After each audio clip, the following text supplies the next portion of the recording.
প্রখ্যাত রবীন্দ্রসঙ্গীত শিল্পী কলিম শরাফী পুরো জীবনটাই কেটেছে তার সঙ্গীত সাধনায়।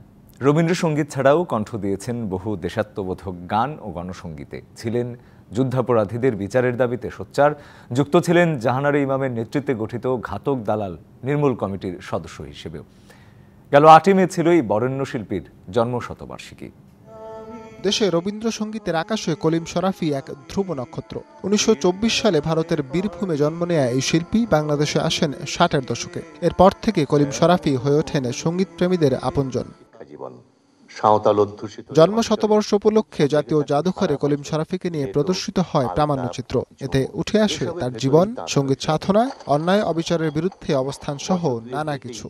বাবা তাকে নিয়ে গেলেন কলকাতায়। আলোচনা সভায় অংশ নিয়ে কলিম শরাফীর কীর্তিময় জীবন তুলে ধরেন বিশিষ্টজনরা। তিনি বাঙালির যে শেকড়, সেই শেকড়ের সাথে নিজেকে সম্পৃক্ত করেছিলেন এবং সেটি তিনি জানতেন যে সঙ্গীত এবং সংস্কৃতি এই সব মিলিয়েই একটি জাতিসত্তার বিকাশ সম্ভব।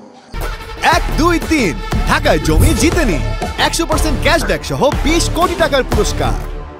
রাজনীতি করেছেন, নাট্য আন্দোলন করেছেন, রবীন্দ্রনাথের গান করেছেন, গানের সংগঠন করেছেন, গানের শিল্পী তৈরি করেছেন, টেলিভিশনের কাজ করেছেন, নাটকের কাজ করেছেন, চলচ্চিত্রে কাজ করেছেন, গণ আদালতের বিচারক হয়েছেন। সেই ইতিহাসের কলিম শরাফী একটি বড় অংশ।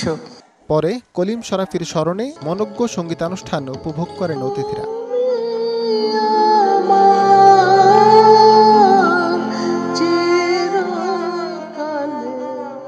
ফরহাদ ইবনে মালিক, ডিবিসি নিউজ, ঢাকা।